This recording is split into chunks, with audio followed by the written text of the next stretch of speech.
Nagtulungan tayo Bri. Ikaw parang nasa stress situation ka. Parang pareho tayong nag-heal. Meron po ako nabasa about Q&A, Bri. Mag-Q&A daw tayo. So, ikaw ang magbabasa. Okay, question. Basahin mo kung kanino galing.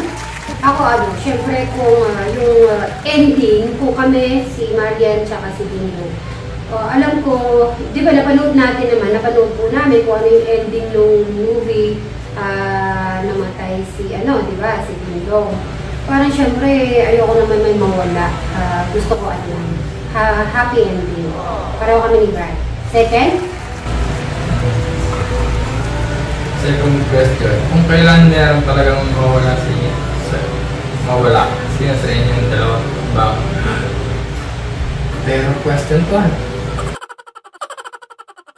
Terror? Ano daw? Ikaw. Bakit meron mawala? Ako din. Wala. Pareho.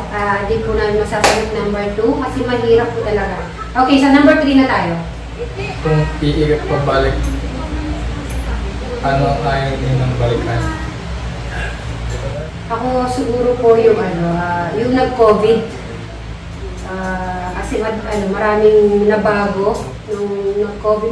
Maraming nabago, pero mayroon din naman magandang nangyari sa akin. Yan. Next question. Given the chance to go back from the past, ano sa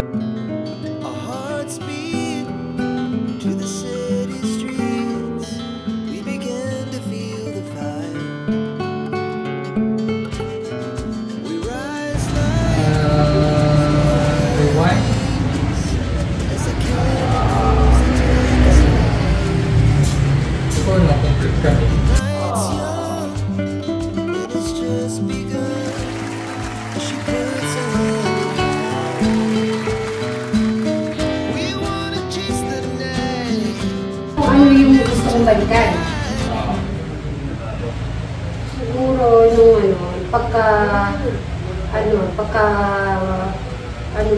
baby pa si Travis. Syempre, kasi agad nasa Dubai na po ako nun kasi may business hanggang lumaki siya na nandun ako hanggang nakauwi lang po ako after ng COVID. Okay? That's all. Next. Fifth question mo. Bigyan na isang pangyayari sa nakaraang taon. Nagbigay ng malaking impact sa kasalukuyan. Ikaw na muna. Pagdating at pagdita namin, ano pangyayari yun? May gulo sa yan na nangyari. Lahat ng mga lahat ng nung na-meet ko si Tekram, lahat na bago. Yun ang pinaka-impact sa buhay mo. Ako naman nung umuwi na po ako dito sa Pilipinas, syempre parang ang dami ko bang iniisip noon, syempre nag-business ka sa Dubai, tapos parang hindi ka na, syempre, tapos sabi ng mga magulang mo, ka muna sa Pilipinas, hanggang di ko magulo yung utak ko, nag-i-start pa rin yung parang move on yung ako sarili. Hanggang nag-start ako, pinatry sa akin yung itong pagbablog. Yan, sa Tekram House, sa farm, sila Kuya Dave, Kuya Luis, Kuya Noah, mga Tekram kids, sila Tekram, Tek June, Tek Tito, Tek Cora, syempre mga magulang ko. Hanggang 3 to 4 months sa farm, kararating ko lang ng Bri. Tapos nung na-meet kayo ni Tekram, naalala ko pa nun, yung first video nyo, yung isang upuan na yun, ako dito, nakahiga pa ako doon. Siyempre, di pa ano eh, basta pinapanood ko pa lang, napapanood ko pa lang sila. Hindi pa yung nagsisikin. Talaga hanggang ano po, sila nagbabiral sila.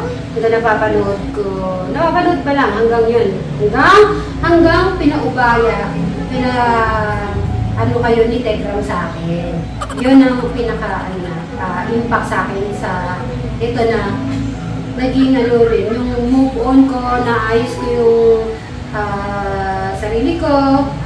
Syempre parang nasa ano rin ako, situation na ni-stress. Pero parang nagtulungan tayo eh, Brian. Ikaw parang nasa stress situation ka. Parang pareho tayong nag-heal.